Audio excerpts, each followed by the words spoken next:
Hello everyone. Good morning, good afternoon, good evening. It all depends on where you're watching this video from.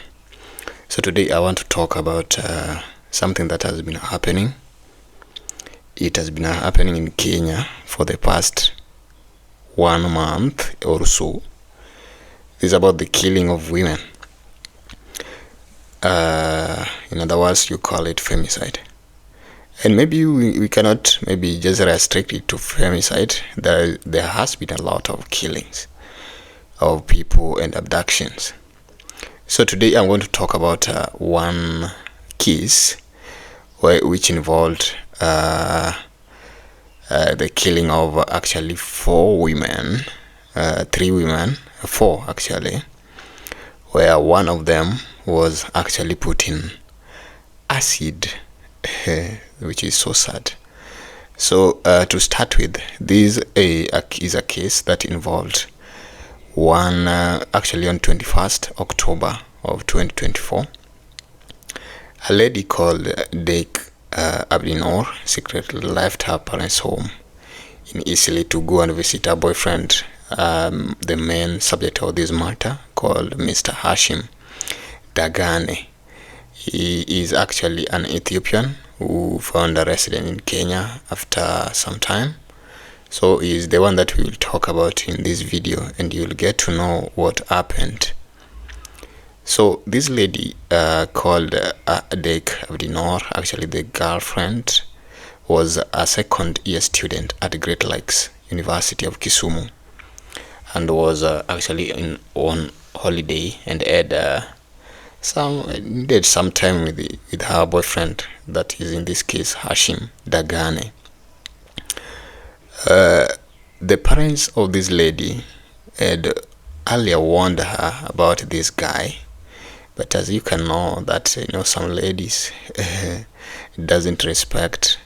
Maybe she was middle age, maybe under 20, under 30, and maybe she thought that she had found the love of her life. So this guy had even presented the guy to the parents and told them that he is a successful businessman, which is actually a taxi world, in a taxi driving Uber within Nairobi, and actually based in Italy. But actually the parents said no to the Ethiopian guy Hashim. So the lady didn't go with the rejection of the parents. So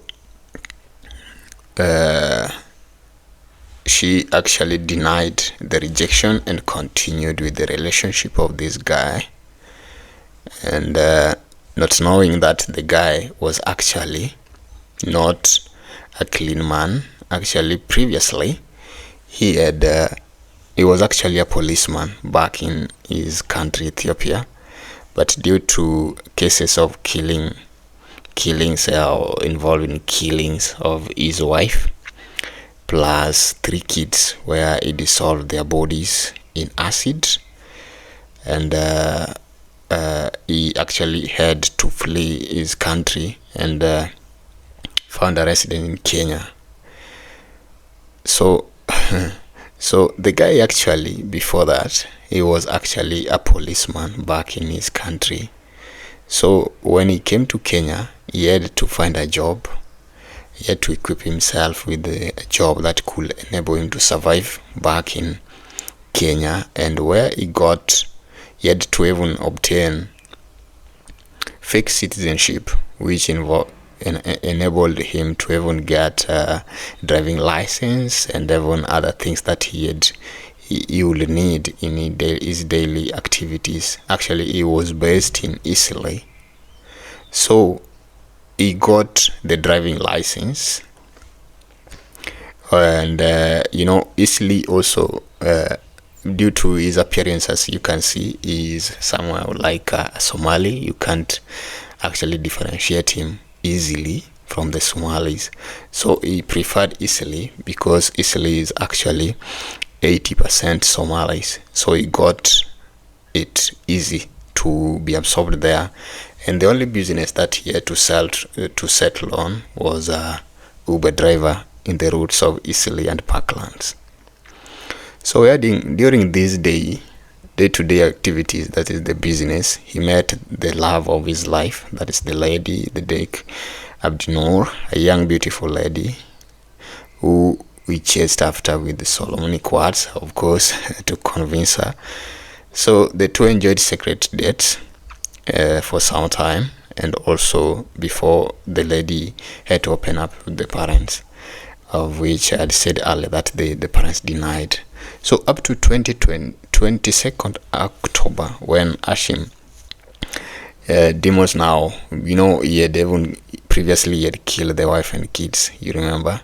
So now he wanted something that he could get a lot of money now, because Uber driving maybe was not enough for him. So he wanted something that he can get a lot of money. And the only thing that came to this man's mind was kidnapping and ramshun.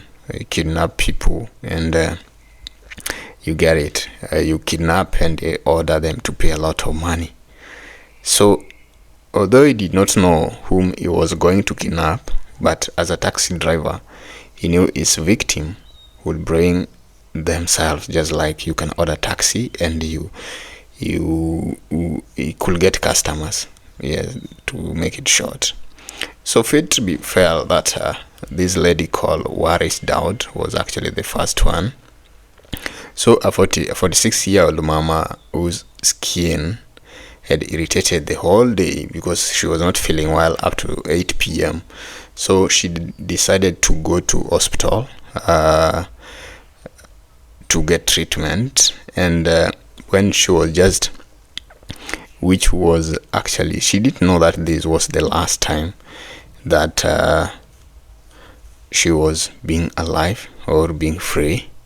So when she was done, she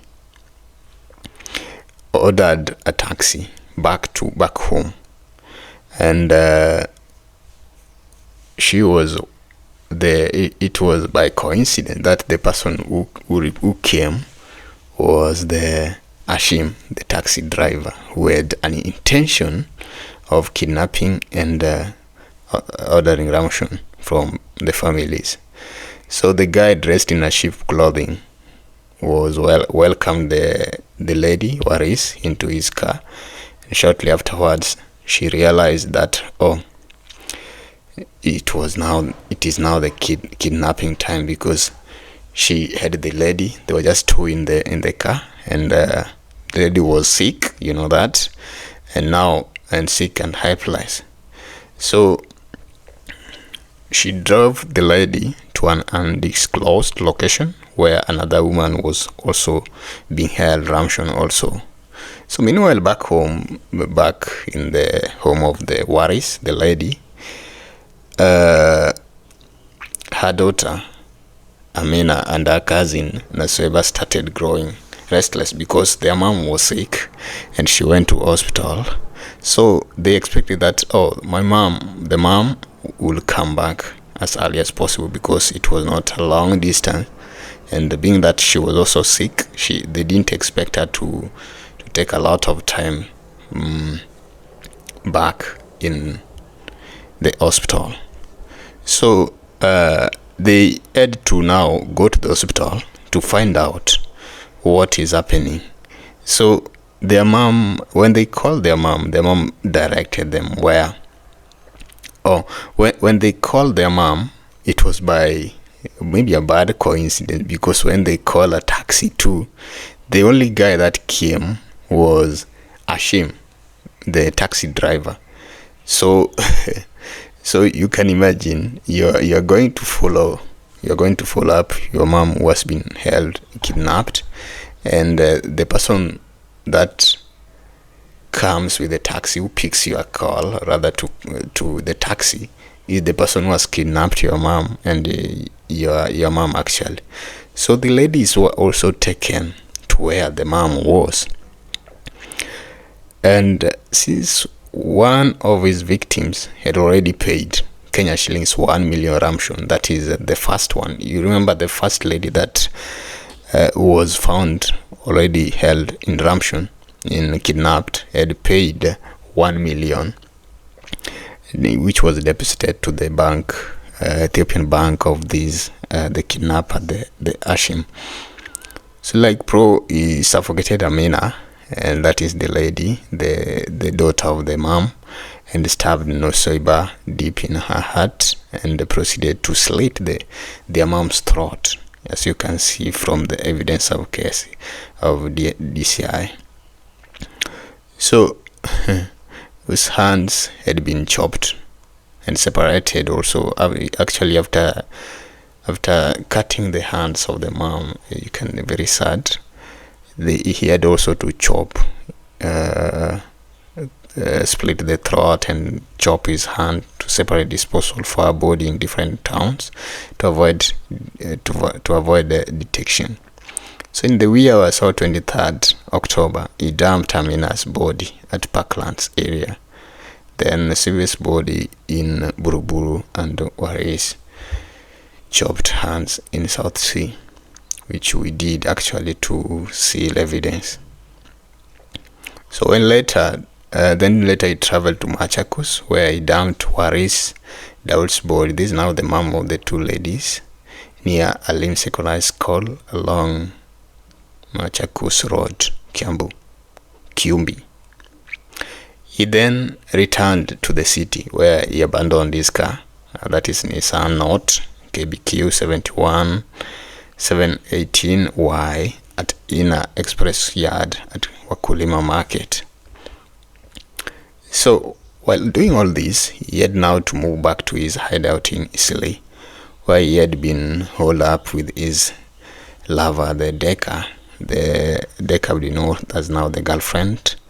Via media news of the dumped bodies reached Deka's family, who, after confirming she was not among the three reported as a missing person, because there had been news that 3 people were missing, but also the lady, the deck, also was missing for some time before going back to their home. So the family were worried. So they reported the matter to the DCI also as a missing person. So afterwards, whereby also as a missing person, and after not seeing her for some days, years, so whereby their hope was restored when the lady sent them a WhatsApp message claiming that she was okay and totally very okay. So to her, she didn't know that the husband was actually trying to seal evidence, or rather is in hideout after doing a very horrific activity.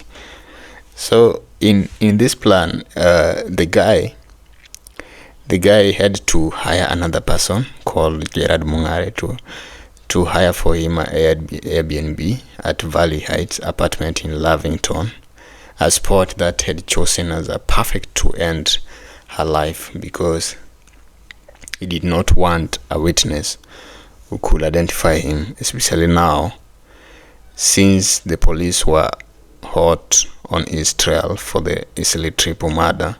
So after days of merrymaking with the girlfriend,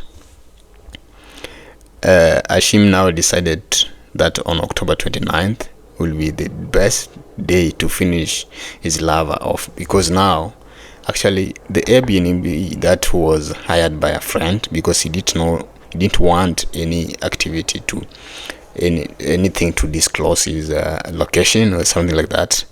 So he wanted a very isolated place that he could use now he could spend with the girlfriend and finally kill her, because he didn't want anyone that could disclose his location and where he is. So after spending the day in the house, the two left for Quick Mart Lavington, where Deck shopped for some items as seen now in the scene here. Then later proceeded to the Airbnb, the one that was Lavington, where last seen for alive was now on 29th. Seen her walking. So after that, what was captured on CCTV was actually now the guy, the Hashim Dagane, living on 31st October while carrying a plastic bag that are believed to be the bones of the lover, the Dark Abdinur, who he had killed and dissolved in acid like water, which is very sad, He later dumped our fresh bones at Langata, thinking that, everything will be okay. But actually, after some time, the fresh bones were identified or gotten with someone just walking in the park. So, but to his surprise, the DCI agents were not letting this piece to go away. So after escaping arrest for weeks, he was busted at his hideout in Kamkunji, and he now sits in jail awaiting arraignment in court for the brutal murder of the 4 women. So the 4 women, the first one, you remember, the latest one is now the girlfriend, and now the earlier one was the lady Waris and her 2 daughters. So total 4 women, same person.